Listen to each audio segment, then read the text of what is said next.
And we're off and running on the Krug Show. Hope everybody's having a great night. Tuesday night, Raj in the house. Raj night on the Krug Show. Raj and I have been going strong and steady on most Tuesday nights for the last year plus. And, of course, we are brought to you by Pig and a Pickle, the best barbecue in all of Northern California. Check them out. They're in Emeryville and Corte Madera. They're open 7 days a week from 11 a.m. till 8 p.m. or until they run out. Pig and a Pickle, the best barbecue in all of Northern California. Get the brisket chili. It's all great. But go say hi to Damon and Mary. Tell them that Krug sent you. Get some barbecue. And, of course, this stream also brought to you by Sharp Corners, Sports Cards and Collectibles, 205 Cypress Avenue. They're in Pacific Grove along the Monterey Peninsula. Give my good friend Anthony Catania a call. He's at 831-521-5264. And, of course, we're also brought to you by Underdog Fantasy. Check the link in the description. Use the promo code Krug, and they will match you up to your first $100. All right, I'm a little spicy. I'm a little feisty out of the gate. Now, why is that? Because already I'm getting pissed off by my chat. Chuck Parker, what a stupid clickbait headline. Hey, Chuck, it got you. Got you. You're sitting here. No, I'm just joking, Chuck. Yikes. I'm not hating on you, Chuck, but I will call it my own response.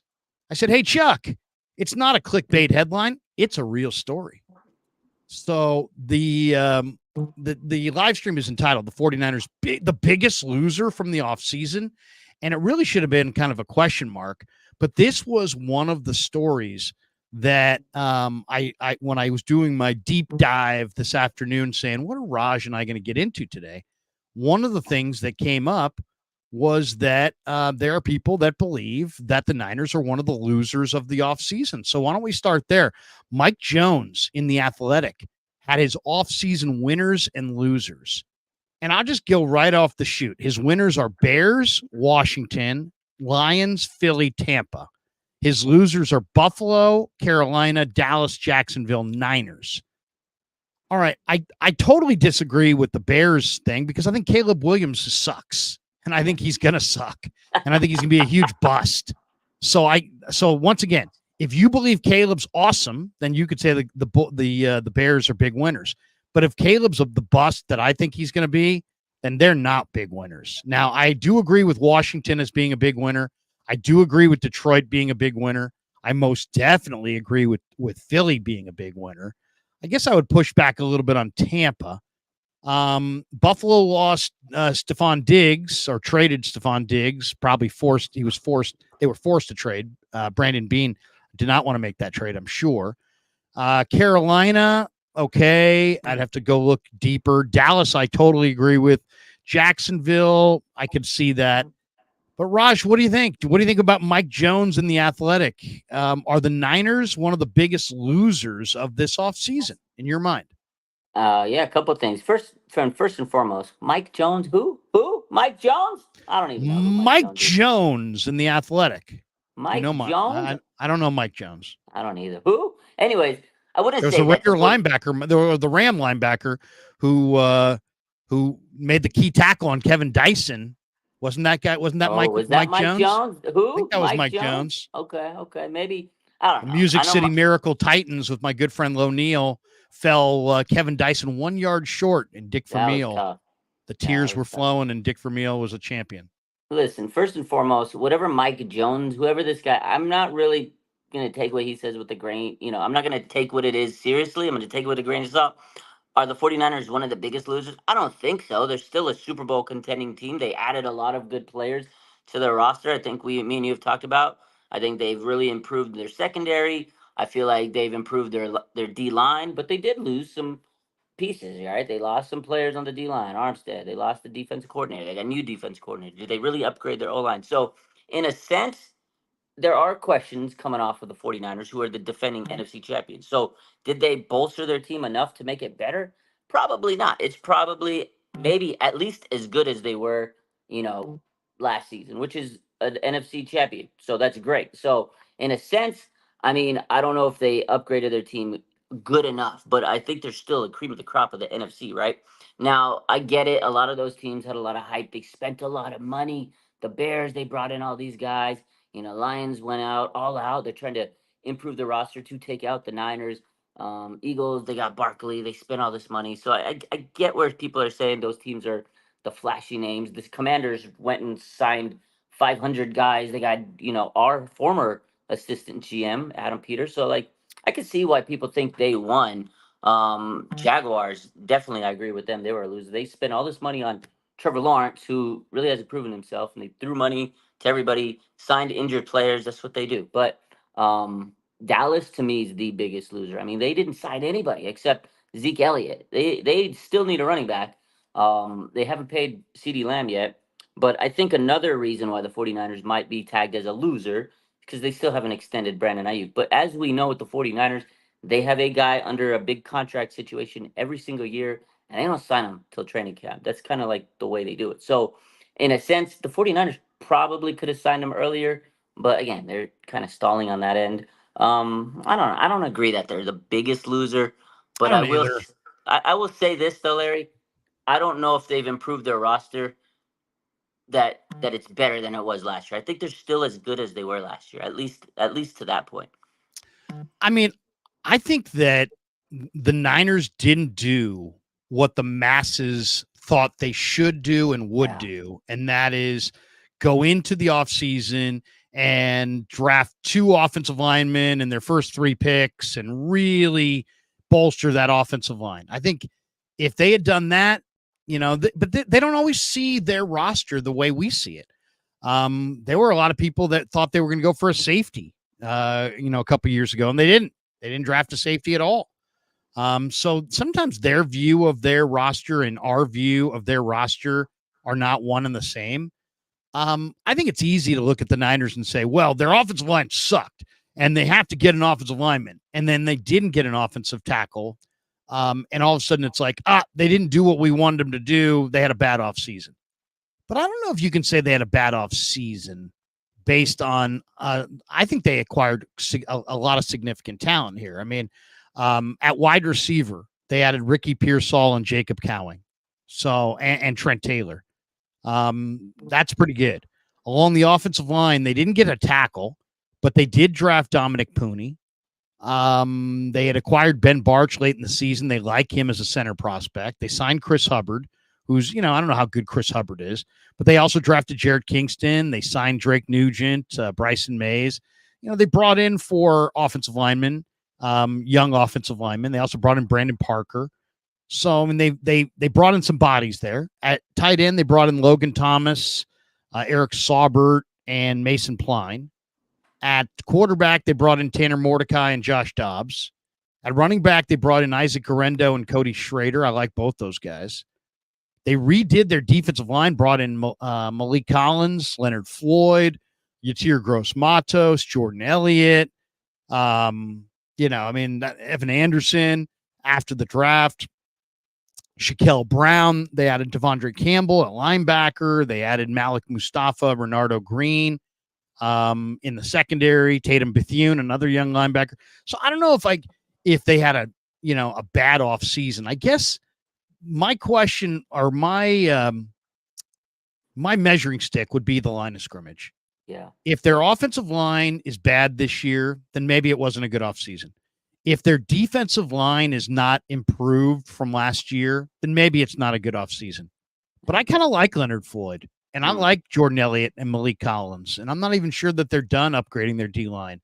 And I think Pooney's really an exciting prospect, and I think Nugent and Kingston are kind of exciting inside. So, and then Pearsall and Cowing, I think, give them a couple good receivers. I don't know. I mean, to me, when you've added 10 or 12 pieces to your puzzle that are going to make your roster on a pretty good roster. And I think there's some starters mixed in there, maybe not day one starters, but eventual starters. I wouldn't call them one of the losers of the offseason. If you want to say it's neutral, I'm okay. If you want to say that Philly did more, Detroit did more, one of Washington who signed 20 veteran free agents, that they did more. If you want to say there are teams out there that did more, fine. But I would say the Niners are more of a neutral wait and see than that was a bad offseason. That's Yeah, just my perspective on it. and I And agree. what do I know? I don't know any more than any of you guys in the chat. I'm just I watch. I may have more time to watch some of the film, and and I may have a deeper experience level scouting. But you know what? I don't know. A lot of this is guesswork, and I'm just giving you my opinions, and I want you to give me yours. I would say it's on a scale of 100, I'd give the Niners like a 60. I think it's Yeah, a I think it's better than a mediocre draft. And I understand the people who say I wanted an offensive lineman in the first round. They didn't do that. I guess if they sign Ayuk, that's a big part of it as well. Maybe if they had signed Ayuk, maybe people have a different perspective. But yeah. I would say I'd give them a good 6 on a scale of 1 to 10.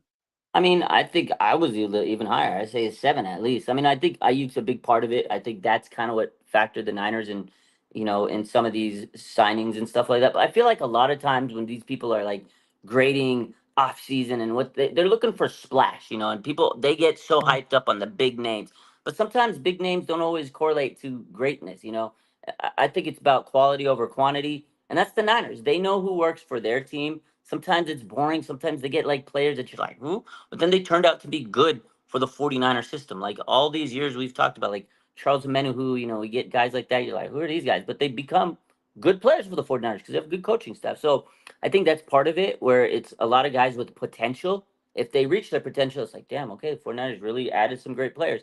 There's a lot of people that they added that you're like, well, I don't know if he's going to be good. Ricky Pearsall, I don't know if he's going to be good because there's people that are out there saying, was it a reach? I was talking to you out behind the scenes. Like there was I think it was I can't remember, somebody from ESPN where he said he did his, deep dive of the offseason and he said that the 49ers made the biggest non-quarterback reach by drafting Purcell. And some people believe that because again, you have Debo, you have Ayuk, you have Jennings. Was there a need for a wide receiver there, right? Which he looks good. His work ethic is great. So far people are raving him. But like you said, they could have used an offensive lineman. And just based on watching the Super Bowl, watching the playoffs, if you look at the 49ers, what did they need? They need to improve the D line and the O line. I think they did improve the D line. I think Leonard Floyd is going to be fantastic. I think Jordan Elliott's going to be great. I think Malik Collins is going to be fantastic. But I'm a Niner fan, so maybe I'm looking through it with my Niner goggles. But the O line, I'm still a little questionable on them. I'm not 100% sold. I hear you. I hear you. The Niners would counter and say, we had pick 31.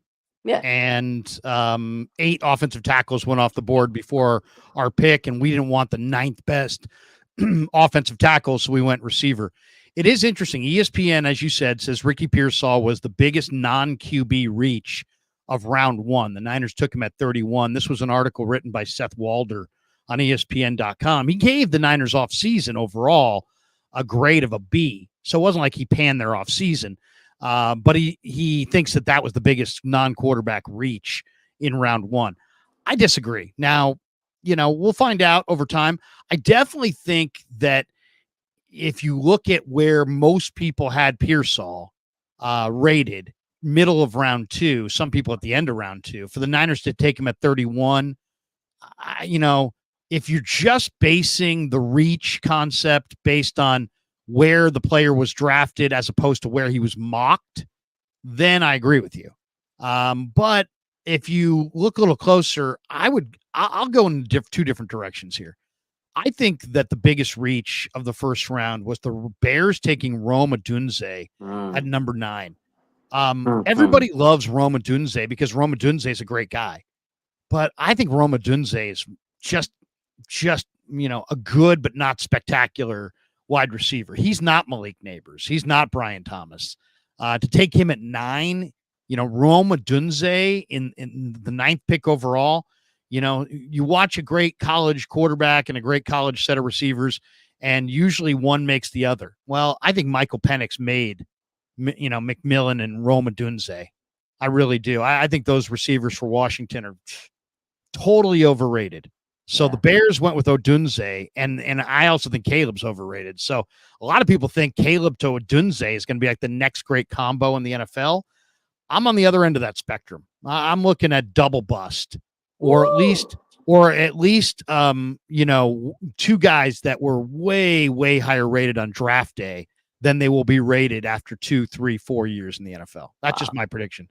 Yeah. And then the other one I was going to say is I thought Green Bay Green Bay reaching for Jordan Morgan. Mm. Jordan Morgan played some tackle in the Pac-12, but I don't think he can play tackle in the NFL. I think he's a guard, and he's a guy that got bull rushed and really didn't deal well with power. And now he's going to be. I think he's going to have to slide inside. I think he's a short-armed, low-end tackle at best, and I think he's probably more like a guard, an underpowered guard. And I just think Green Bay. Green Bay's made some really good picks in recent years. I don't think this is one of them. I thought Jordan Morgan at 25 and Roma Dunze at 9 were the biggest reaches. I mean, the Falcons. Let's talk about. I mean, Falcons made one of the most crazy. I mean, I love Penix. I think Penix I is do awesome. too. But after you read Kirk Cousins, he didn't even know about that whole situation was crazy. And I get it. Cousins is coming off a major injury, so you want to get some insurance. But the whole situation was a little outlandish because they didn't even know. Kirk Cousins and his team didn't even know they were going quarterback. Boom, they get Penix, and it was like turned everybody's head. That was great. That was wild. So why aren't the Falcons up there as losers? But I don't know. There are people that scream to the heavens that they were the biggest loser after day one. But to me, when you look at the value of quarterbacks and what you can get if you land a quarterback, and then what happens to your franchise if you don't land a quarterback, to me, I got no problem with a team that's not winning that says, you know what? Yeah, we signed Kirk Cousins, but he's 34 years old and we don't know about the future. And we love, Michael Penix, and we're in Atlanta where, my daughter lives in Atlanta. She says the interest in the Georgia Bulldogs and what's going on in Athens is like 10 times the interest in the Falcons. The Falcons are like they're not even a second fiddle. They're like the third or fourth option as far as entertainment behind Georgia football, behind Georgia Tech, behind Atlanta Brave baseball, behind probably 19 other things. So I think the Falcons, I think Penix can really play. And I think Penix is gonna make that pick look good. But we'll see. Time's gonna tell. Yeah, all right. You're right. Seth Walder also had another topic here that I want to get to. He gave the Niners offseason breakdown. He gave their offseason a B grade. And he asks 3 questions. The biggest move, the move that he liked the most, and the move that he disliked the most. Okay. And the biggest move, he says, is not trading Debo or Ayuk. The move that he says he liked the most was not trading Ayuk. And the move that he disliked the most was reaching for Ricky Pearsall. So in a lot of ways, it's like one take all into one, 3 different angles. But I'll throw that to you, Raj. If you gave the Niners a letter grade, what would it be? And what's their biggest move? What's the move that you liked? What's the offseason move that you didn't like? Yeah, obviously, I did this exercise a while back. I say it was a B minus. I'd go with that again. I'm still not 100% sold on the O line, but we'll see. You still got Trent Williams, you still got Aaron Banks, who's in a contract year. Jake Brendel, arthritis knees, scary a little bit, but you mentioned there's a lot of talent at the center position that they have, Drake Nugent, et cetera, et cetera. Still worried about the right side. Will Colton McKivitz take a leap? That's kind of where I grade them down. But they improved everywhere else, I think. I think their biggest move was going out and getting Leonard Floyd. I really think he's going to be that big of an impact for this team. They've been looking since they got D Ford for a guy off the edge to help Nick Bosa. They thought it was Chase Young, and it wasn't. I love the Leonard Floyd move. The guy's consistent. He puts up big time numbers every single year, and he's very durable, right? Knock on wood that he stays that way. I liked it. I think that was the best move that they could have done. What was the other question to it? It was basically you've got different options here. You've got what was the best move the Niners made? Yeah. The biggest move that they made, the move that you liked, the move that you disliked. Yeah, so the best move, I think, was Leonard Floyd. I think the biggest move, I'll agree, is not trading in a way Debo or Brandon Ayuk. That was the big talk of the offseason. Are they going to trade Debo? Are they going to trade Ayuk? Draft day was coming, and it was like, they're going to trade one. They're going to trade one. They were fielding calls. John Lynch said, hey, I'm not going to hide my cards. There are offers on the table. But the fact they kept them together is huge because I think Debo is very important for the team. He's a captain. And hopefully they can figure out the Ayuk situation. But the fact that they didn't trade him, to me, was definitely the biggest move. I'll agree with that. The move I didn't like was just not upgrading the right tackle. But they're going to put in faith on Colton McKivitz. Will he take a leap? You got to remember, last year was his first year as a starter, so he should get better, right? You would assume he's going to get better. So did I like that? No, but does it mean that it's a bad move? No, because he could get better. And again, the move that I liked the most was I think the draft, they did a really good job in adding future players that are going to become, starters on this team, players that can pan out down the line. I mean, they added some linebackers. We don't know what's going to happen with Hufanga and Greenlaw. Are they going to be healthy? They got Malik Mustafa. I really like him. And they've added a wealth of other defensive players that I think they're going to be able to step in eventually. And they did a good job. Renardo Green, I love that pick. I think he's going to come in and be a nickel cornerback starter, maybe if he really shines in training camp. So I like the picks they made in the draft. Again, they could have done better at right tackle, but time will tell with Colton McKivitz. I'd probably give him. Would you say B minus I or B said B plus? minus, Or, B, yeah, B yeah, within, yeah. I would say B minus. I would say the biggest move. I agree with you. It's Leonard Floyd. I mean, come on, the 49ers. Nick Bosa is a monster. He's one of the best defensive ends in pro football. If the Niners had a good, they don't need a spectacular. They don't need Myles Garrett. If they just had a damn good defensive end opposite Nick Bosa, they would have been a significantly better team than they were last year. Their defensive line last year was the most overrated defensive line I've seen from them in years. Years. Randy Gregory, good dude, didn't get it done. Chase Young, has got some nice bling and, puts a whole can of Copenhagen in his bottom lip. Seemed like a pretty cool guy, always was a straight shooter, but he Cadillac'd it in the NFC title game.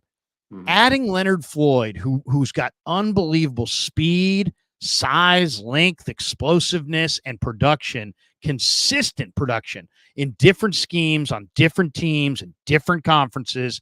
I love the Leonard Floyd. I mean, to me, that's the biggest move.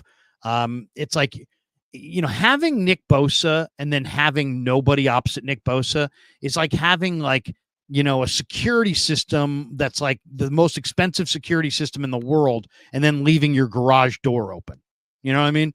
It's like, why have the most expensive security system in the world if you're just going to leave your garage door open? And that's what the Niners were last year. They had Nick Bosa. They paid him a ton, but really on the other side, their garage door was open. So you could easily slide the line towards Bosa and combo block him and take him away and, make somebody else beat you. And they couldn't do it. So Leonard Floyd, biggest move of the offseason by far, Leonard Floyd. No question. The move that I really liked, I'm going to say Cody Schrader. And Yeah, the you more love that I watch Cody Schrader, the more that I love Cody Schrader. your guy. This guy's a damn good running back. And he's fast, he's quick, he's got instincts, he's got balance, he's got heart for days. Cody Schrader as an undrafted free agent. Great move. Love that move. The move that I disliked, I liked most of the moves the Niners made. I got to be honest. But the one move that I really didn't like, I'm going to say Devondre Campbell. Okay. I mean, you had Winters, you had Graham, you had a deep draft of linebackers, Tatum Bethune, you drafted. There were other good linebackers that could have been had. Devondre Campbell, no. To me, he's a guy that you can pick on in coverage. I think he's played his best football. I think 2-3 years ago, he's a much better player with better speed than he has now. I don't know. There's something that the idea of Devondre Campbell stepping in for Greenlaw is there's just no way to spin that as even a neutral move. That's a downgrade. So Yeah. I would say Devondre Campbell at strong side backer, didn't love it. Cody Schrader as an undrafted free agent running back, love it. And biggest move, Leonard Floyd. I'll say this about Devondre Campbell. I get why they did it. They needed a veteran, but anybody that's going to come in to replace Dre Greenlaw is going to have a hard time doing so because the guy's energy, you can't replace Dre Greenlaw's energy. I kind of feel like they should have went with one of the younger guys because I feel they'd be a little hungrier. But I can see the vision. You get a veteran who's not going to make mistakes, who's not hopefully not going to make penalties and stuff like that. These younger guys, they might be chomping chopping at the bit a little bit too much, so they might be a little hard pressed and make mistakes here and there. But yeah, they have a lot of young linebackers. But but I could see why they need a veteran in the clubhouse. And this guy's been on a good team for, Green Bay rival. He's hungry. But yeah, hopefully Dre Greenlaw gets back because it's hard to replace a guy like Greenlaw. And one other thing that we didn't mention that I was thinking about as we were sitting here talking. Yeah. Actually, I love the fact. I actually love the uh the move where they got rid of Arik Armstead. Like I loved Armstead when he was here, but he was so unhealthy the last couple of years. He wouldn't see the field. They saved a lot of money. They shed his contract, and I think they upgraded with Malik Collins and Jordan Elliott. Like I think we're gonna be like, oh wow, these guys are really good against the run. And again, no slight to Armstead. He was a great player for the 49ers, but the last 2 years, he wasn't even on the field. So I think that was great. Getting rid of him, shedding his contract. You got $18 million back in cap space. And I don't even know if he would have played many games this season. You would have lost a lot of money, and you saved that. You saved a lot of anguish because if he wouldn't have played this year, dealing with injuries, Niner fans would have been really pissed off at the guy. So I think that was also a big move for the 49ers. I loved it. That I'm glad you highlighted that because to me, that is the biggest kind of question mark. I mean, I know people would say O-line, maybe some people would say Ayuk and his contract and trade status and blah, blah, blah. But look at the D-line. They had Arik Armstead. They said goodbye. They had Chase Young. They said goodbye. They had Randy Gregory. They said goodbye. Cleveland Farrell, goodbye. Javon Kinlaw, goodbye. There's somebody else they cut that I can't think of. But they basically said goodbye to 6 of their defensive linemen. They brought in Leonard Floyd. It's year 2 of Hargrave. They brought in Malik Collins. They brought in Yatir Gross-Matos. Lynch has been talking him up. They brought in Jordan Elliott. And then, they brought in Evan Anderson. They gave him a lot of money as an undrafted college free agent, 380,000 or something like that. Shaquille Brown, they added as an undrafted street free agent. They really like him. He looked good in the minicamp. To me, if there's like one kind of like major question that I have for the 49ers going into this year is what is the net results of all of this movement on the defensive line? Are they a better defensive line than last year? Are they worse? Are they the same? Are they a lot worse? Are they a lot better? I mean, it's like when you change out, you got, let's say 10 defensive linemen on a roster. You change out 6 of the 10. They're all bets are off on what this is going to be. I mean, this could be anything. This defensive line could be, I've seen Hargrave working out and he looks like he's motivated. This could be just a monster defensive line with Floyd and Bosa being the best edge tandem they've had since D Ford was here, 4 years ago. And you could be right. Elliott and Collins could step in for Armstead. They could be major upgrades. Or you know what? They could miss Armstead and Collins and Elliott could not be upgrades, and Drake Jackson and Robert Beal may not come of age, and Evan Anderson and Shaquille Brown may not fire in the summer. And to me, the D line, because of all the change, is the area where I feel pretty good about it. Yeah. But there was a lot of talk in the last few days about, which teams want Brandon Ayuk and would there be a trade? And one of them came up was the Commanders, and people were saying Jonathan Allen. I mean, if the Commanders are offering Jonathan Allen, I would drive Ayuk to the airport. I like Ayuk. I like Ayuk. But if the Commanders are offering Jonathan Allen, I would take Jonathan Allen and I would get down the road because to me, I feel like if you told me you got Jonathan Allen, Malik Collins, and Hargrave, now I feel better about the defensive front. Now I know if this D line had Leonard Floyd, Nick Bosa, Javon Hargrave, and Jonathan Allen, and now you've got Collins and Elliott and Givens and Drake and all these guys off the bench, I would say that line is definitely better than any of the lines they've had here under Shanahan. Even the DeForest Buckner line that they went to the Super Bowl 54 with. Whoa. If you give them Jonathan Allen, Hargrave, Bosa, and Leonard Floyd, and everybody else is coming off the bench, I think that's a tremendous line. And I to me, Jonathan Allen's worth it. That's just how I feel about it. I'm a little concerned about the defensive line. I mean, last year in camp, I kept telling you and others, I'm like, there's not enough guys here. I mean, there's just not enough depth here. I mean, they got rid of all their depth, Ebukam and Menahue, and they brought in Hargrave. And I'm like, there's just not enough depth here. And then here comes guys like Taco Charlton, and they're bringing in guys throughout the summer. And then they had to trade for Gregory, and then they had to trade for Chase Young. And it's like, they just weren't good enough. They weren't deep enough. They just didn't have enough up front. So that's a little bit of, to me, that's a little bit of a concern, because I don't know what Drake's going to be. I don't know what Beal's going to be. What if Drake's a zero? What if Beal's a zero? I think they will be. But I'm higher on Robert Beal than Drake Jackson. But honestly, I think they did add more depth than they did in the past, because we had that conversation. Taco Charlton, all these guys they brought in. It was like they brought in a bunch of nobodies. And it was then they were like, oh crap, we need guys. And they were getting bodies throughout the whole season. They're, okay, let's get Randy Gregory. Oh God, Chase. They were kind of spiraling. I think that plus I don't know if Steve Wilkes really knew how to use this D line. He wasn't. It just wasn't hitting right. That was a big issue last year. Run defense was bad. Armstead wasn't there. I think this year, I don't know. I feel really optimistic about the defensive line. I'm really high on Collins and Jordan Elliott. I think they could be great. I don't know. I just have a good feeling about them. And Hargrave, man, he looks like a different guy this year. I think we're gonna get to him. I think he was disappointed in himself last year because he came in and he got the money and he was just there to collect the check. But there's a video today of him working out, lifting 500 pounds. But there's other videos his trainer's been posting throughout the week, and I'm like, man, he looks really good. He looks smooth. He looks like he's lost a lot of weight, strong. I think this is gonna be a renaissance year for him. I think he's heard all the echoes and he's like, you know what, people been dogging me. He's gonna step up and be a leader. I think he's gonna be good.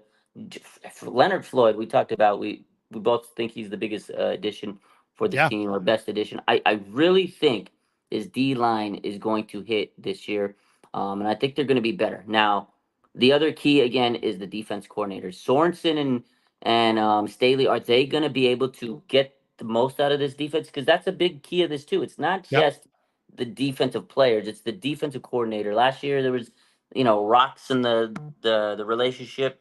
And then Chris Kasurk, we know he's going to get his guys ready. They'll be ready. But how are they going to be utilized? And that's going to be a big part of this. No doubt. We've got this one from B Dubs. He says, hit that like. Yeah, welcome to the Krug Show, everybody. Hit like and subscribe. If you hit like, it just helps the algorithm. More people find the stream. And if you hit subscribe and you hit that notification bell every time we go live, you'll get a little notification, a little ding that we're going live, and then you don't have to miss any of the Krug Show, brought to you by Pig and a Pickle. But thank you, B Dubs. All right, couple other things I want to hit here, and then we'll hit some of the chat. Okay. One of the Eric Saubert, George Kittle, Mason Pline, Logan Thomas, they were all in attendance today in Nashville, Tennessee. I believe the great Dave Lombardi was on hand as well for George Kittle, tight end U. And I don't know if you saw, have you played in any golf tournaments, celebrity golf tournaments, or any big time golf tournaments in your life, Raj? I mean, do you play golf, or you've been invited to any of these heavy swag golf tournaments? I mean, I'm not a big golf guy, but yeah, back when I used to live in Vegas, there's golf tournaments all over. I used to go to, now I know he's in the spot. I know he's in the news a lot lately. Justin Timberlake, he used to host a big golf tournament. I've been to the Justin Timberlake golf tournaments. I did some volunteer work. I did a lot of work actually for my physical therapy school. We did some tournament stuff because we actually offered our services when I was a student on medical, and we go out and do all this stuff for them. So yeah, there was a bunch of tournaments our school was linked up with, and we used to go do all the tournaments and be in the medical tent. So yeah, I've been to a bunch of them. There's a lot of swag at golf tournaments. So I used to play every year in the Hooters golf tournament. Did I ever tell you one time I show up on the first tee for a Hooters golf tournament in the summer, and before I could even get to the first tee, they're like, "Oh, here, take a couple kamikaze shots." So I'm like, I throw down a shot, throw down another shot. Crew, get a couple beers in you. Guy starts loading beers into my golf bag. I'm like, oh, this is awesome. I love Hooters, Anyway, we get out to the first tee, and the guy who I'm in my foursome, it was a couple of retired football players. I think Jeremy Newberry, and I forget who the other one was. It was a former Raider. And we were playing in Pleasanton. Guess who the fourth person in our foursome was? Oh, I mean, you could never guess. Cato Kalin. Oh, shit. Kato Kalin was in our OJ's best fourth. friend. OJ's, whatever, lived in the back house at OJ's.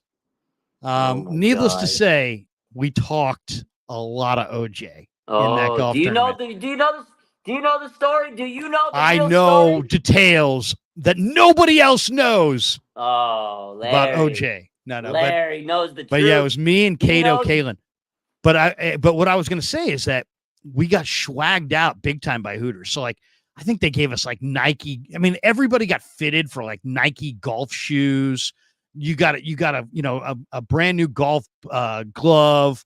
What else did they give you? All kinds of stuff, all kinds of swag. Ball markers, boxes of balls. I mean, just shoes, golf glove, a little, everything, just everything you could possibly think of. They're swagging you out. Yeah. And that's what Kittle had going on today at tight end U. Did you see that? He was giving every single guy got like any kind of shoes they wanted, sunglasses, all kind. I mean, he swagged those guys out to death. I mean, it was awesome. I was looking at the swag room and it was like, oh my God, man, these tight ends are showing up. He's giving them like boxes of stuff. It was impressive. Taking care of the tight ends. He's trying to put tight ends on the map. And this is crazy. It's the 4th year. I remember when they first did it, it was just like a ragtag group. He's out there, but now it's really become like a big, like teaching summit for, playing the tight end position. Like he goes out there, shows skills, and there's a lot of celebrities. It's a fun time, but I feel like he's really trying to enhance the image of tight ends. And when he wraps his career up, man, he's going to be doing so much stuff in media, sports media, wrestling. This guy's his personality is like huge. He's going to be doing so many things, man. But yeah, shout out to George Kittle and his crew. They set up Tight End University. It's gotten pretty big now. So yeah, if I had to ride cross country with 2 49ers, yeah, that means I got to talk to them for days. Mm-hmm. I would probably choose George Kittle and Dre Greenlaw. Oh yeah, Greenlaw's a great guy, and he's real, and he's heartfelt, and he's fun, and he's cool. And then there's Kittle, who's just a kick, man. And Kittle's a spaz. He's got so high energy, and he's funny, and he's fun. And I love, like, a couple times this year, like he talks to the group as a group, but he talks at a certain time, and he shows up and he's like, the PR guy's like, all right, does anybody want to talk to George? And everybody was talking to like somebody else, right? Everybody was talking to like Debo on the other side of the room. And so I was the only guy standing there. I'm like, oh, I'll talk to George. And so I got like a one-on-one with George until the media saw that, I was getting a one-on-one, and they sprinted across the room. But I mean, George is just, I hate this term. It sounds corny, but George is good people. Yeah. You know that? You never heard that term? Hey, Bob's good people. Johnny's good people. George is good people. George is that guy. So I brought my kid to camp one year. I wasn't supposed to, but we were coming back from vacation, and I happened to be down in the South Bay, and I had my kid and his high school buddy. And I thought, okay, well, you know what? Do I have to drive all the way back to Walnut Creek and then back all the way down to the South Bay? So I asked Bob Lang, I'm like, hey, would it be okay? I go, they're high school seniors. They're football players. They're not disrespectful. They're not going to cause any problems. I promise you, they'll stand wherever you want them to stand. They'll be out of the way. But I got these. I don't want them to sit in the car. Is there a way they can just stand on the sideline during practice? He said, Krug, we don't do that. We don't, you can't bring your family to practice. I'm like, all right, I get it. He goes, I'll make an exception. So he makes an exception. He tells them, stand up against the wall. Well, the Niners were all coming out.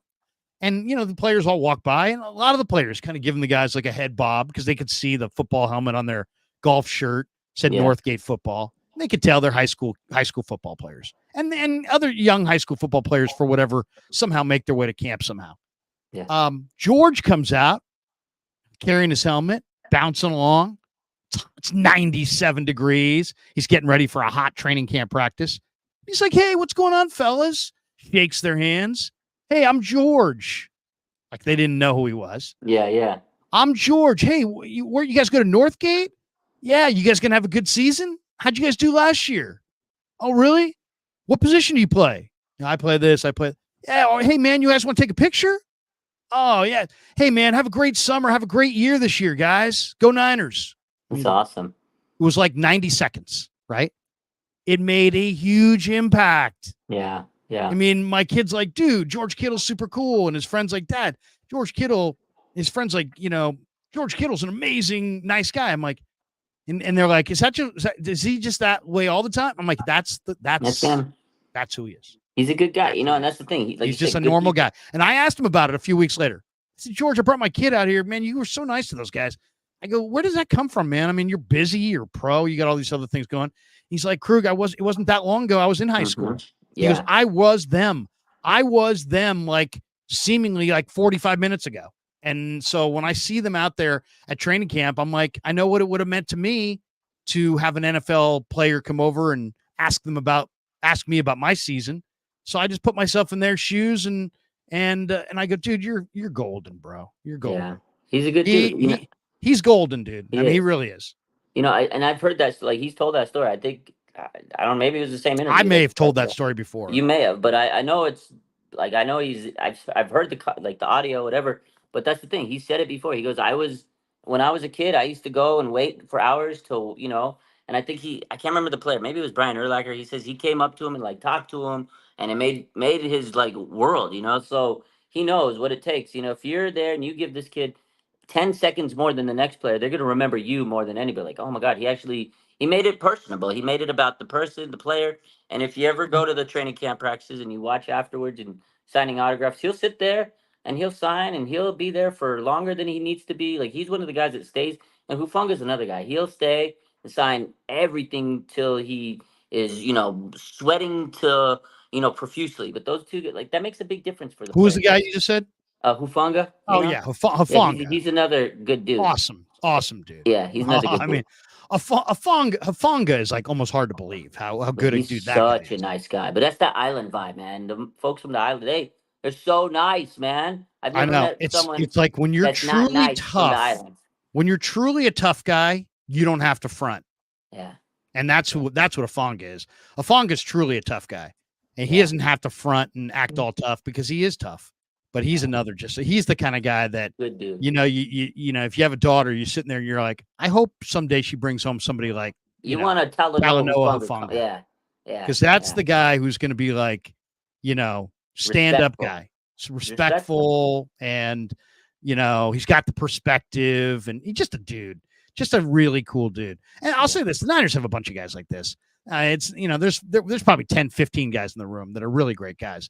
But, Huff and Kittle and Greenlaw, man, those guys, top of the list. All right, couple other things I want to get to. But Saubert, Kittle, Pline, Logan Thomas, they were all at tight end U. I guess this was my long-winded way of asking you. Kittle's obviously your tight end 1. Who do you think wins the battle for tight end 2? Is it Saubert? Is it Braden Willis? Is it Cam Latu? Is it Logan Thomas?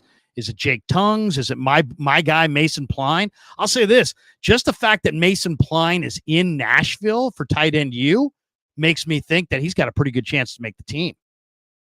Otherwise, why is Kittle letting him hang out with him in Nashville at tight end U if he's just going to be, cut? I like Mason Pline. I think Pline and Willis and Kittle are going to be their 3 tight ends.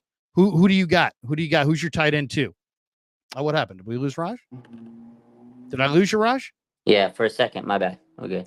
Did I lose you or did you lose us? I lost you guys, but we're back. We're back. Yeah. I was going to say, who do you like behind Kittle as tight end number 2? Is it Logan Thomas because of the name? I think it still might be Mason Pline based on the talent. I don't know. What do you think? Latu? Yeah, no. I think Logan Thomas just because he's doing it longer. He's got the veteran presence. He's put together some good seasons there. I feel like he's gonna be. He's probably like at the front runner to be tight end 2. Now we've talked about this. I know Kyle said, "Hey, it's not a given. It's a competition."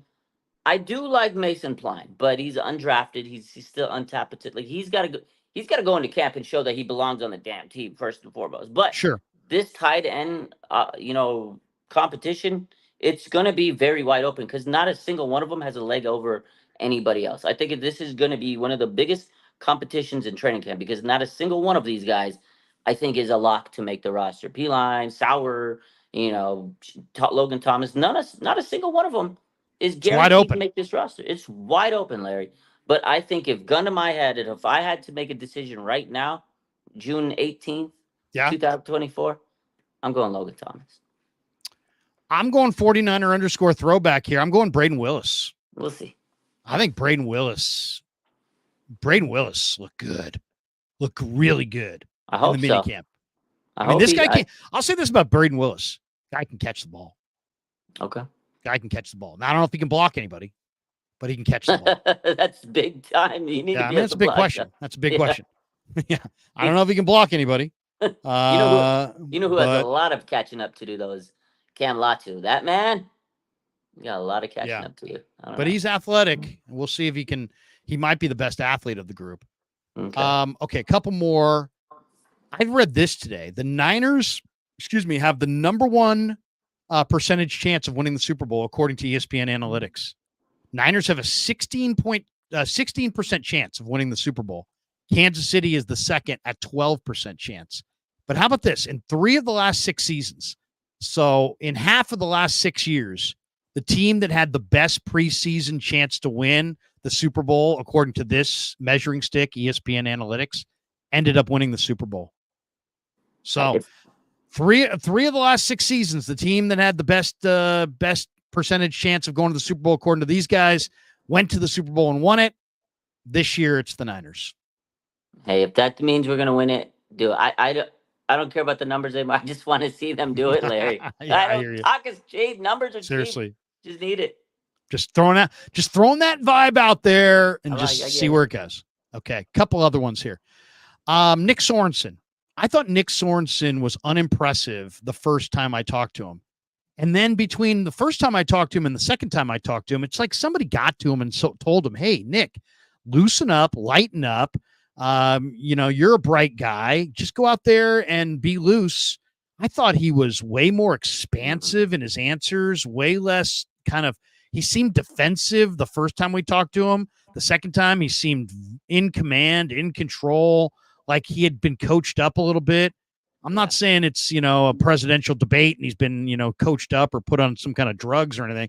But I mean, this guy definitely, from the first presser to the second, I thought, came across much, much better in the second one.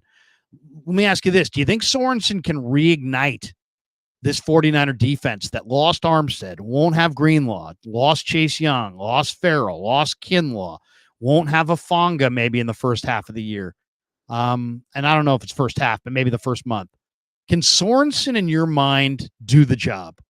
Because right now, this is one of the big questions going into this year is, who is Nick Sorensen, and can he, as a first-year coordinator, with Brandon Staley literally perched off his right shoulder, looking over his shoulder, can he get it done when the Niners are, have high expectations and they're leaning on, they want their defense to help lead them to a Super Bowl? Can Sorensen be the guy? What do you think? I mean, that's what we hope for, right? That's what Kyle Shanahan's hoping for. That's what he got rid of Steve Wilkes. But I will say, I do agree with you on the sense of his first presser to the second one. PR guy must have came in and said, hey, look, we need you to be a little bit better than me, because that second one blew me away. I remember going live after that press cut, that second one, and I was like, wow, look at these answers. Like, look at this. It was night and day. I was actually thoroughly impressed. It was like a different guy. I said, what did they do to that first guy? Did they throw him in the closet and replace him or clone him? I don't know. But whatever they did was great, because his answers were a lot more enthusiastic. He gave me a little bit more hope. So had you asked me this question after the first press conference, I would have said, absolutely no way, Larry. But after the second press conference, I was like, you know what? Maybe he knows what he's talking about. I feel like the team trusts him. Kyle said the players love this guy. That's why they gave him the job. If he has the trust of the team and Fred Warner specifically and Nick Bosa, then I think things will do good. I think he has a good set of coaches around him. Obviously, Chris Kassert. And you know what? The more I've seen Brandon Staley, I liked his vibe with the 49ers. And I know he was a failed head coach, but he's been good as a defense coordinator in the past. And I guess, he's going to be giving him mentorship and helping each other out. And, you said he's kind of like perched on his shoulder. He's kind of like the bird from Aladdin, right? We just kind of like that. He's like his. It's like his assistant. I don't know. I feel like it's gonna work because I just don't think there was enough trust between Kyle and Willis. I think or sorry, Steve Wilkes. I think Kyle truly trusts Sorensen. He wouldn't have given the job if he did, because there was like a wide search of coaches. I think he really trusts who he has at the defensive coordinator position, Sorensen and then Staley. I really think Kyle respects these guys. I think it's going to work because of that. I don't think Kyle trusted Steve Wilkes. I think he, at some point in the season, was like disgusted with him, and he just didn't trust him, and it didn't click. That second half of the season defensively just was awful. So I think it'll work. The zero coverage in the last play of the first half in the Viking game, Yeah. where the rookie got deep. I mean, that was bad. That was bad. I think Shanahan lost some faith in Wilkes. Also, Wilkes was an outsider. Sorensen is not an outsider to the Niners. He's an insider. They know him. And I think that, maybe makes all the difference in the world. I mean, the bullets are flying. You got to have that trust. It was clear listening to Fred Warner talk the other day about Sorensen that he has full belief in Sorensen, and that's the guy that I really need to believe. Whether I believe, you believe, whether any of the fans believe, if Fred believes, then that's good. That's a good starting spot. Yeah. All right, couple more here. Niners over-unders 11.5. They've won what, 12 games, over 12 games the last 2 years, right? Or is that right? What did they go last year? Was it 11 and was it 12 and 6? We had 12 wins, yeah. 12 wins. Yeah, so they've won over 12. They've won 12 or more the last 2 years. The over-under is 11.5. Are you going over or under? I'm going under. Warren Sharp has the 49ers with the largest rest disadvantage, minus 21 days in the entire league. The Niners will have 8 games this year where they will go into that game with less rest than their opponent will bring into that game. That's the most in the history of the NFL. So even though I think it's right on the number, and when Kevin and I did the exercise, it was like 12-5, 11-6. We were right there. Yeah. But I'm going to say under. I'm going to say under for the 49ers this year, just because this rest thing is like the silent killer. The Niners had a major rest disadvantage against the Bengals. They were thoroughly outclassed that day. I really have to believe that the rest had a huge, huge hand in that. And the fact of the matter is they play 16 games or 17 games, and 8 of the games, they're going to have less rest than their opponent. That seems like a stacked deck against them. I'm going to say under 11.5. Maybe it's 11-6, maybe it's 10-7, but I'll go slightly under the 11.5. Where are you? It's gonna be close, because I remember when I did my predictions. I think I had them at 12 wins. They're always due for one of those weird losses where like they lose that game. So I know that's gonna happen.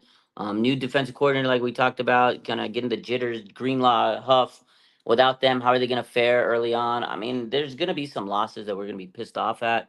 But I feel like this team is good enough, and the NFC still isn't strong enough to take down the Niners for too many weeks. But I think 12 wins is where they at, which is barely over. So it's a good number. I think the number is spot on, and you can go either way. But I think they go 12. Purdy should be better this year, right? He had a whole off season this year. He's got a whole full off season. He didn't have to rehab. He should be better. They got pretty much the core is back, and they're gonna be hungry. I got Bosa. You got him help. With Leonard Floyd. I think they should be a better team.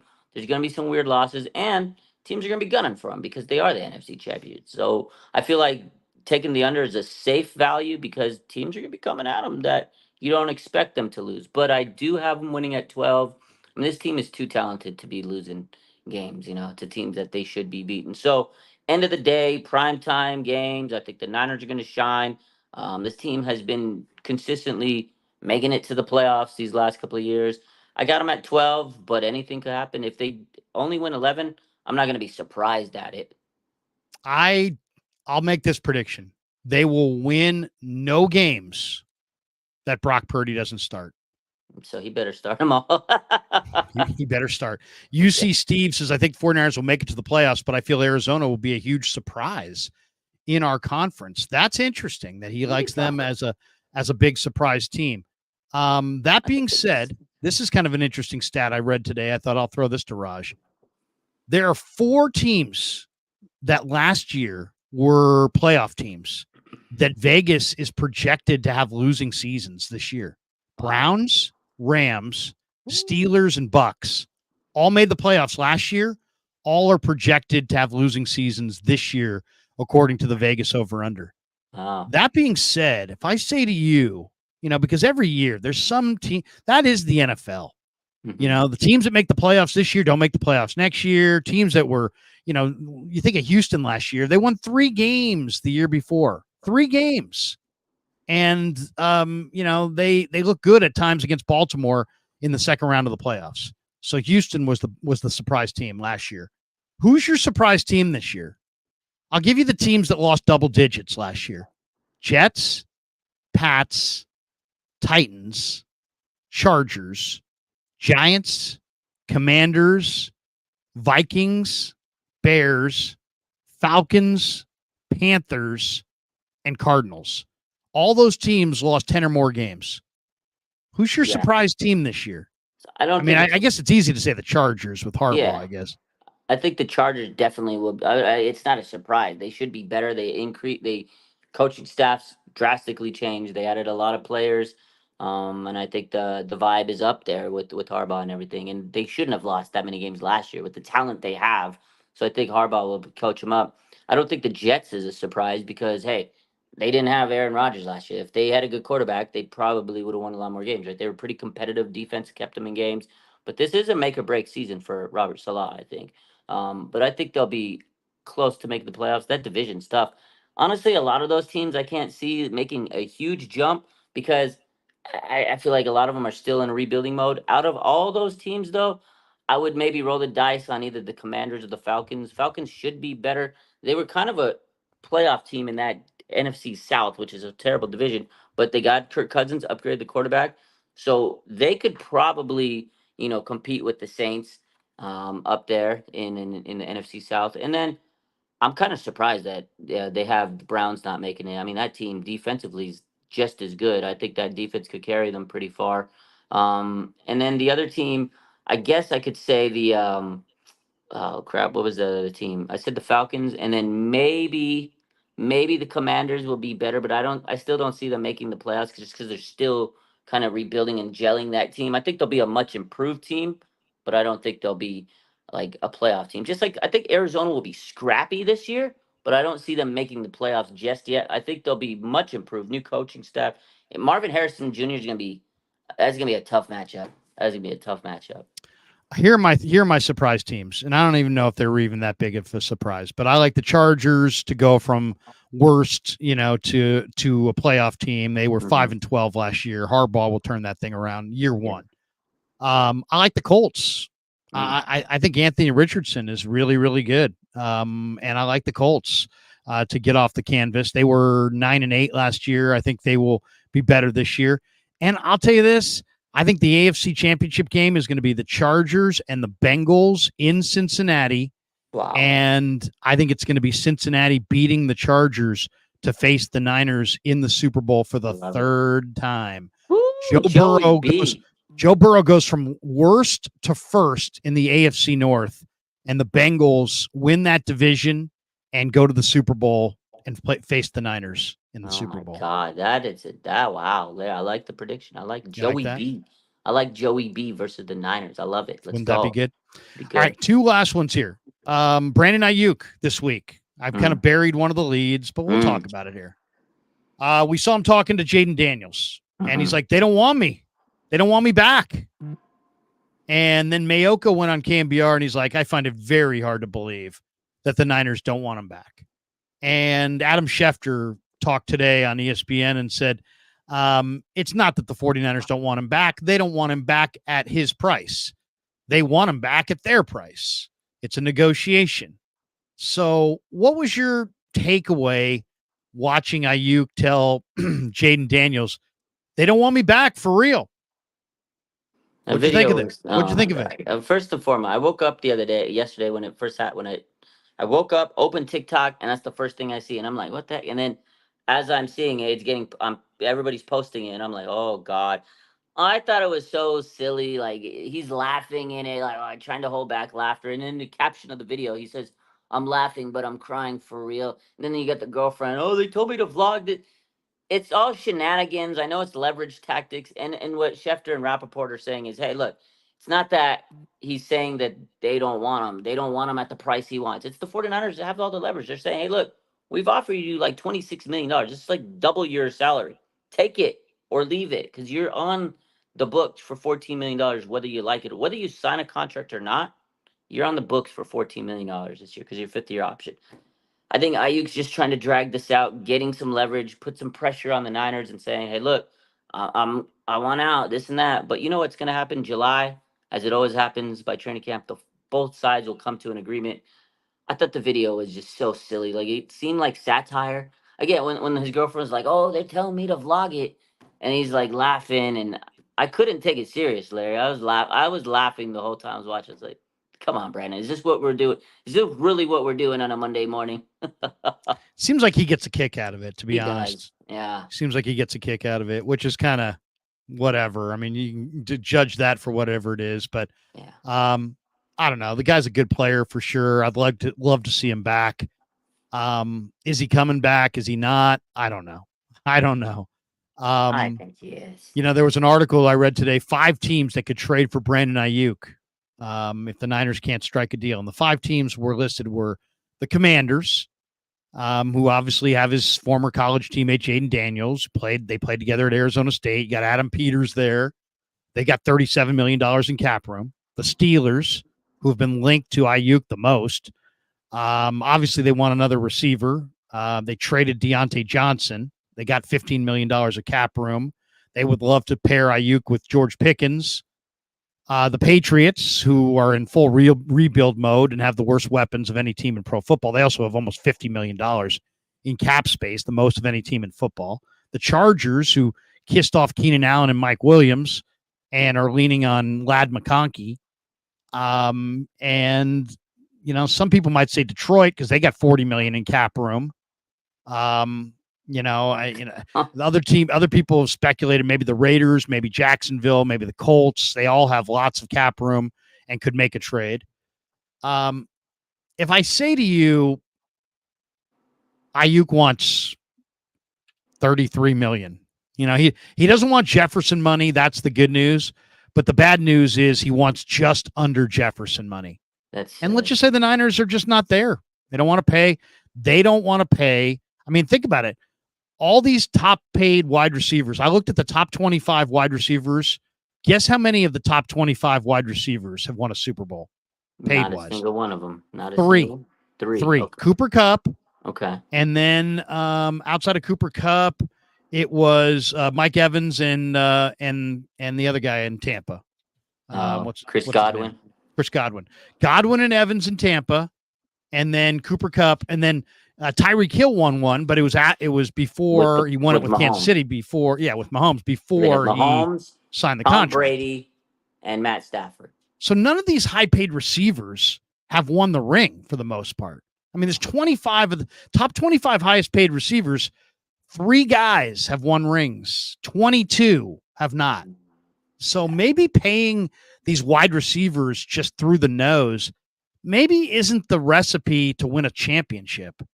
So let's just say Ayuk says, you know what? I don't care that you got to pay Brock Purdy. I don't care that you're hugged up against the cap. I don't care that you got all these great players. You pay me my $33 million AAV with, $100 million guaranteed, or trade my ass. Okay, that's crazy. You know what I'm doing? I love Brandon Ayuk, and I want them to bring him back. $33 million a year, so I'm doing. Speed dial, Adam Peters. Hey, Adam, this is John Lynch. Terry McLaurin for Brandon Ayuk. Let's make the deal happen. Have a great day. Send it in. And Larry Krueger wants Jonathan Allen too, okay? Send it in. We're driving him to the airport. I'll take Jonathan Allen and Jahan Dotson. Or I'd take Jonathan Allen and Luke McCaffrey. Yeah, I'd take it too. Hey, guess what? Larry Krueger's driving Ayuk to the airport specifically. He's driving the girlfriend. He's taking her with him too. Go. You don't need to call an Uber for him. Krug's got him. He's going to drop him off at Oakland. Send him. Boy, $33 million is ludicrous. Come on, man. That'd be awesome. Hey, Krug, can you give Ayuk a ride to the airport? Who are you getting in return? Terry McLaurin and Jonathan Allen. Oh yes, you're kidding me. I'll drive them all the way there. I'll go cross country. We can ride in the Tahoe. Okay, here's my thing on it. If he wants that kind of money, I'm moving him.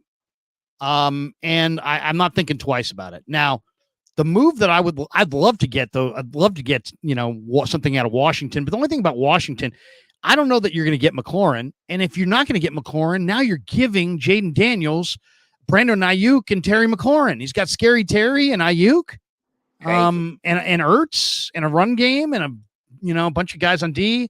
I don't know if I want to set up the Commanders. I think I'm thinking more AFC at that point. I would do this deal. I would trade him to the Steelers, and I would want the center they just drafted from West Virginia and their second round pick. And to me, that's fair. That's a fair. Zach Frazier was a second round pick. Brandon Ayuk. And if you can get Zach Frazier and a second round pick, Frazier could be your starter at center for the next decade, and then just figure it out.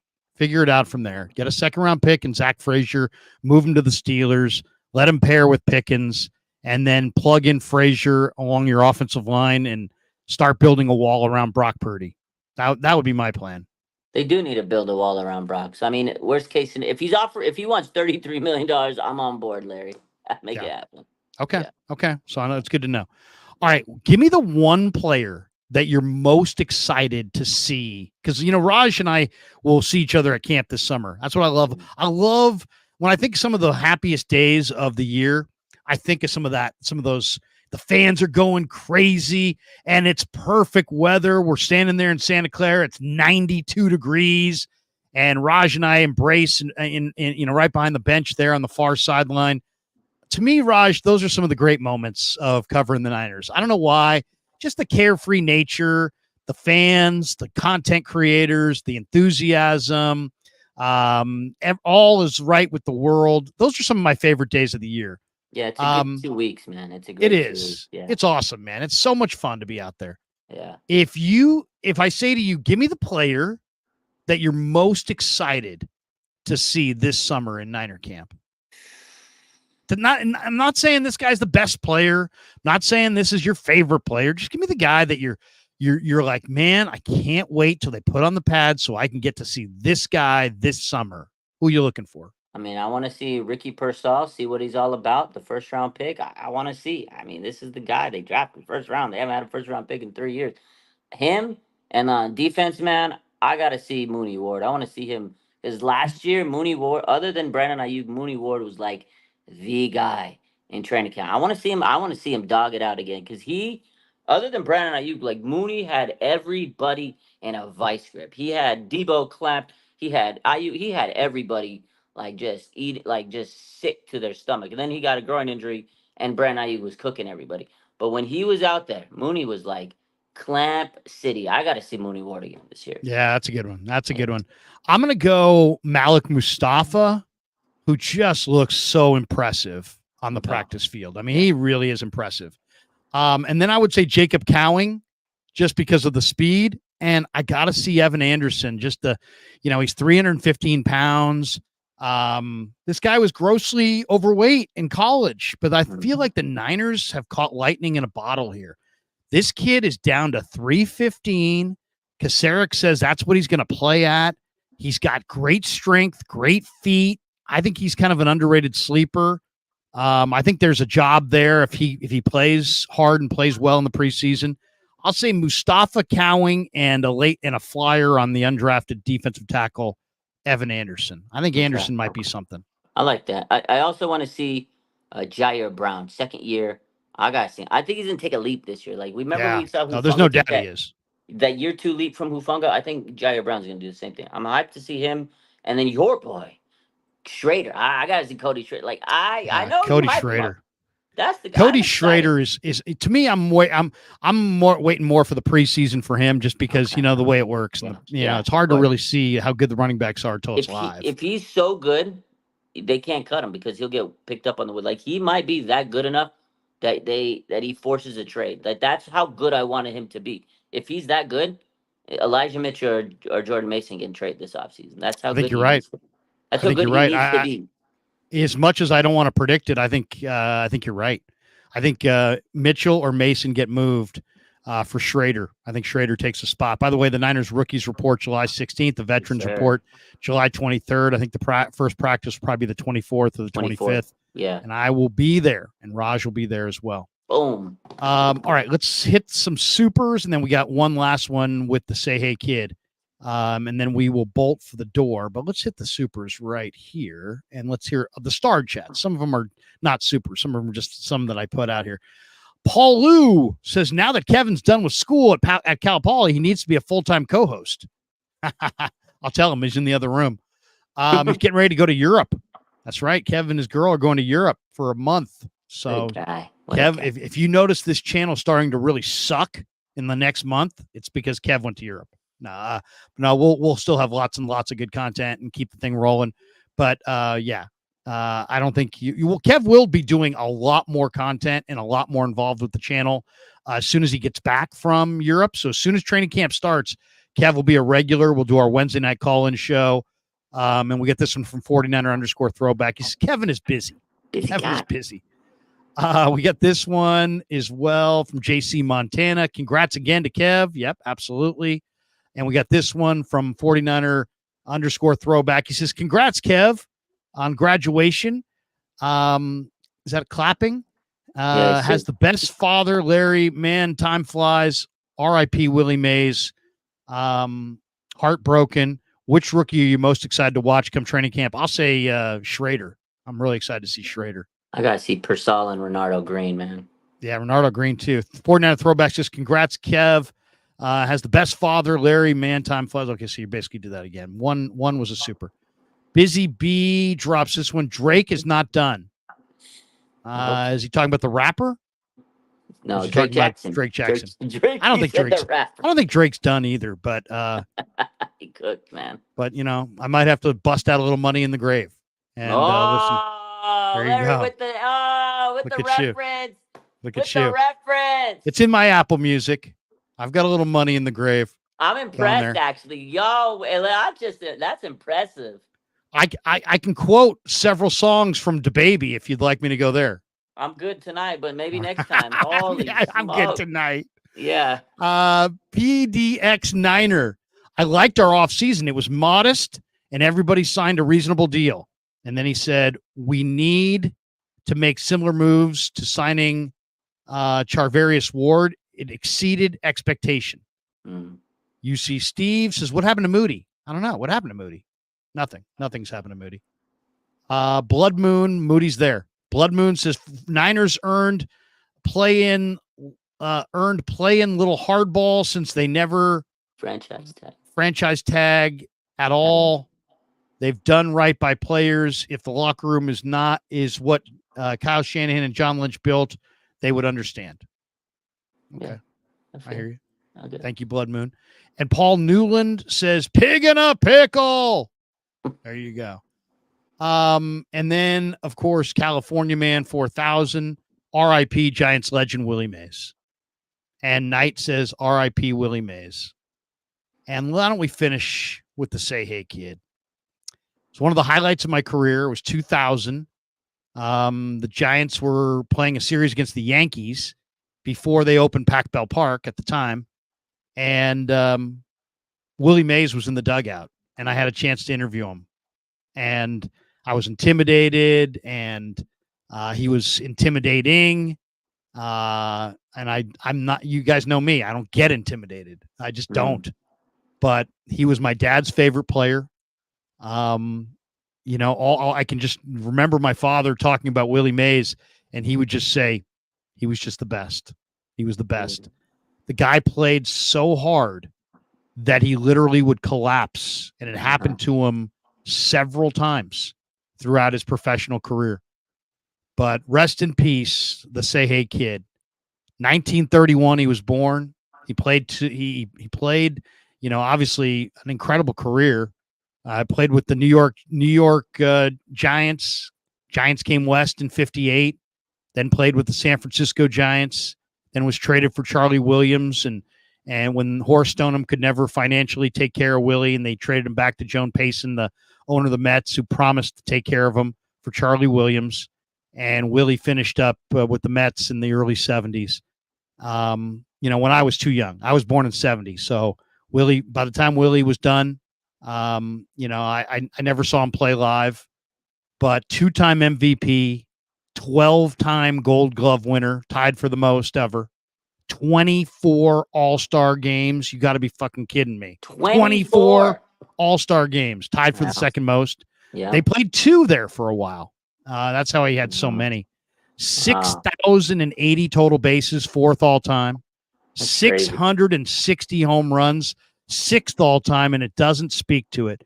That 660, the guy played in the Polo Grounds. The guy played at Candlestick before the chain link fence when you had to hit it in the football seats for it to be a home run. I think there was only like 4 home runs at Candlestick in the first year of Candlestick because nobody could reach the football seats. And then they had to bring in the chain link fence. They had the wind howling in, and Willie had to change his game from a dead pole guy to a guy who hit it out to center and right center, and he did. He made the adjustment. But if Willie doesn't miss, if Willie ever played in a park that fit his game like Hank Aaron did, if Willie didn't miss 2 years because of his Army commitment, he would have been the home run king. Probably. So, in my opinion, and this is all, this is one of those weird things. It's like, in what world does the guy who has 660 home runs, the home run king? In our world, because he really was the home run king. He really was. Hank Aaron has said as much. Yeah. And obviously Bonds is the real home run king, but that was steroid related, enhanced. We all know that. So Willie Mays, 660 home runs. That's a lot. 6th all time. And he was 3rd, I believe, all time when he hit 660. He would have been Hank Aaron. He would have been the all-time home run king if he hadn't missed. The first year back from the Army, he hit 50 home runs. That's crazy. The guy was 24-time All-Star. 24-time All-Star. 2,068 runs scored, 7th most in the history of the game. 3,005 games played, 9th all-time. 1,909 RBIs, 12th all-time. Wow. 3,293 hits, 13th all-time. 1951, he was promoted. He was the Rookie of the Year. He played 150 games for 13 straight seasons. That doesn't happen these days anymore. That's crazy. This guy was the analytics department before the analytics department. There's video footage that show Willie positioning Orlando Cepeda, positioning Willie Kirkland, positioning Bobby Bonds, positioning Felipe Alou, positioning, Willie McCovey. He was the guy who ran the outfield. Herman Frank said, hey, I let Willie play center field the way he chose to play it because he knew ball players. Now there's like guys with little index cards in their back pocket and nerds in an office with spray charts doing what Willie Mays did naturally just by playing the game and having it in his head. He knew it. He knew the game. He was class. He was class personified. He was a man of dignity and pride. Jackie Robinson kicked the door open for black players to play in the major leagues when he broke the color barrier in 1947.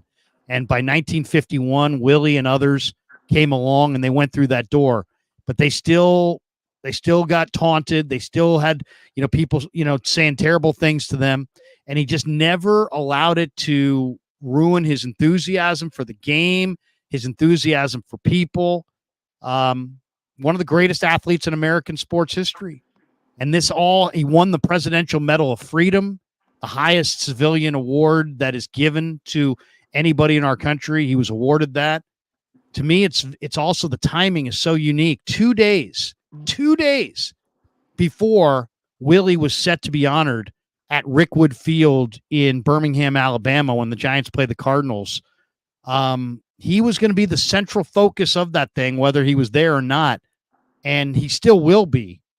But now it will be after his death. And, this was a guy who played with the Birmingham Barons and the Chattanooga Lookouts, and his manager Piper. You know, they had Willie on the team at like 16. Like all the people in Alabama knew that Willie was a superstar in the making, and he was playing with men when he was a teenager, and they knew how special he was, and they helped him cultivate his talent. And Piper did a ton for Willie's baseball game. Leo DeRocher did a ton for Willie's baseball.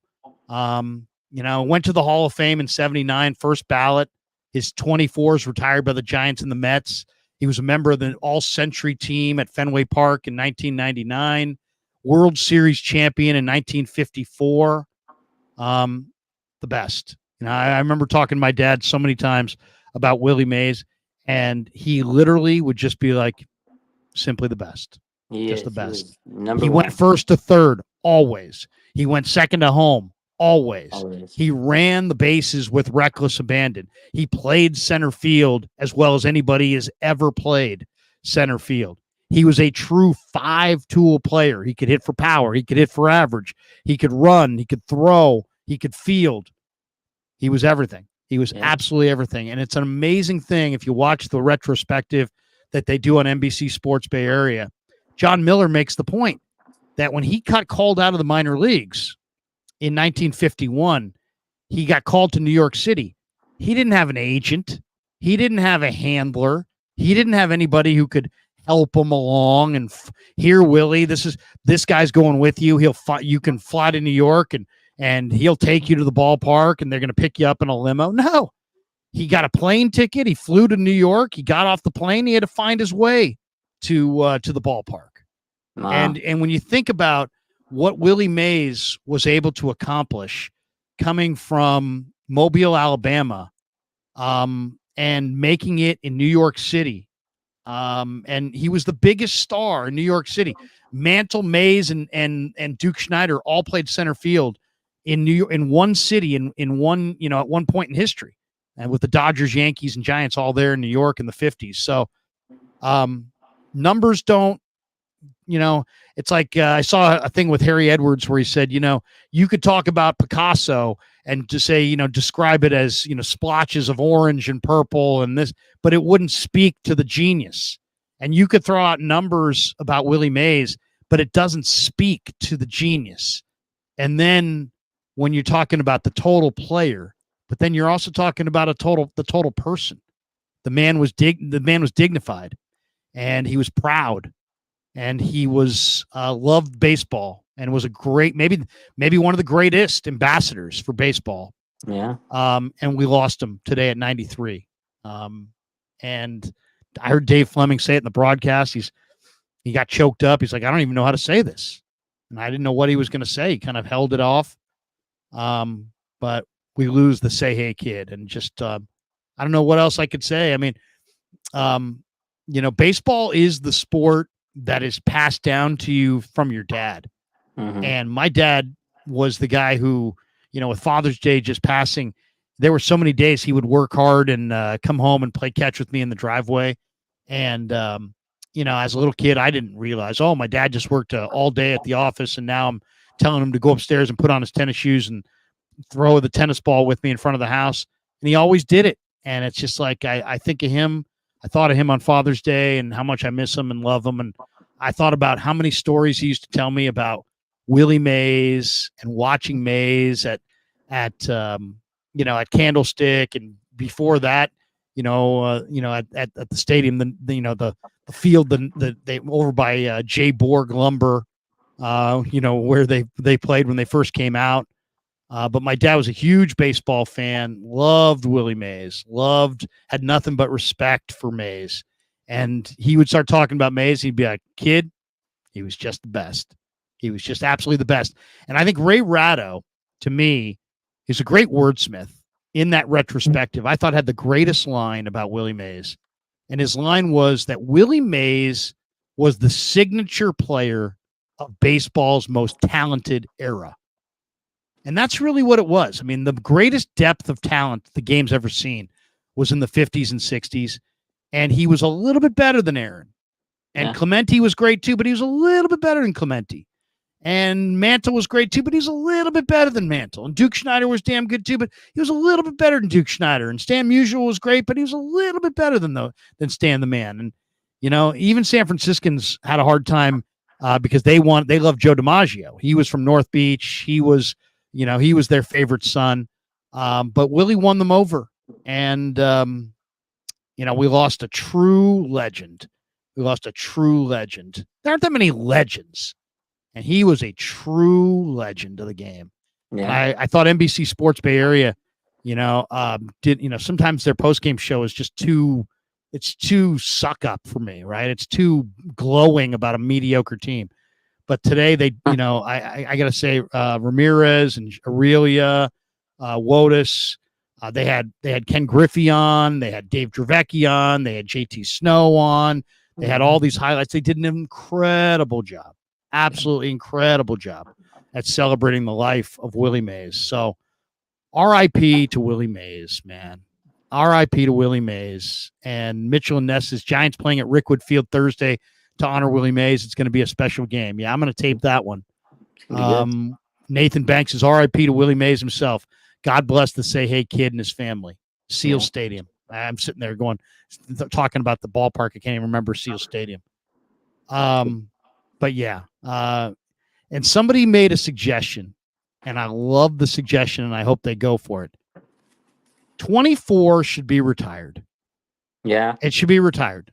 Yeah. Across the board, because that's how good Willie Mays was. He was the man. Yeah. Nobody's going to ever mount up to that. You know what I mean? Nobody should ever wear 24 again.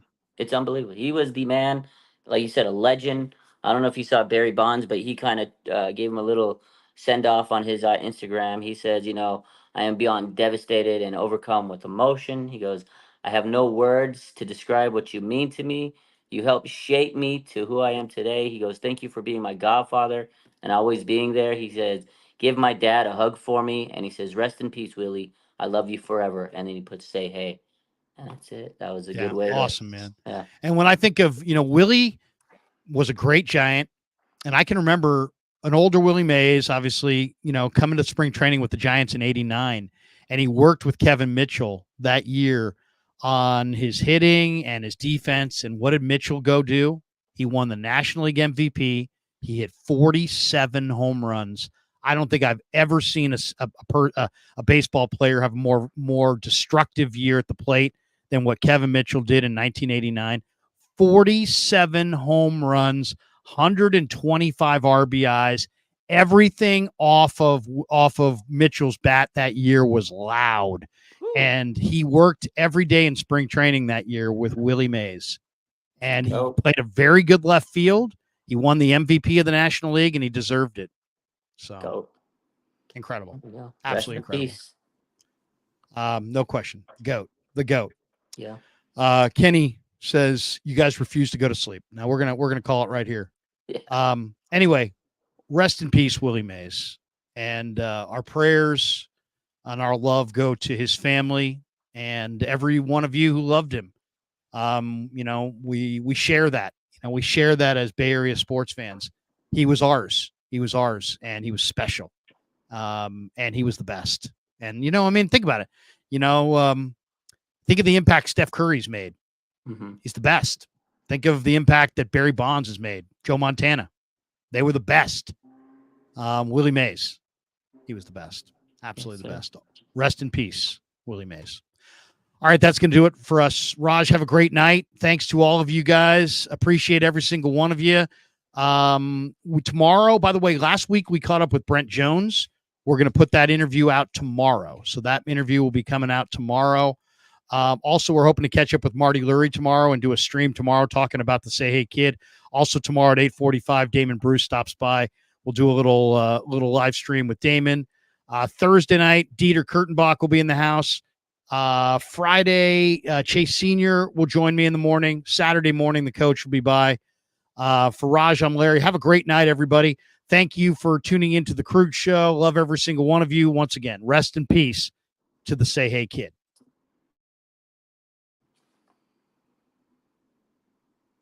Yeah, never met a man I've been scared of. Can't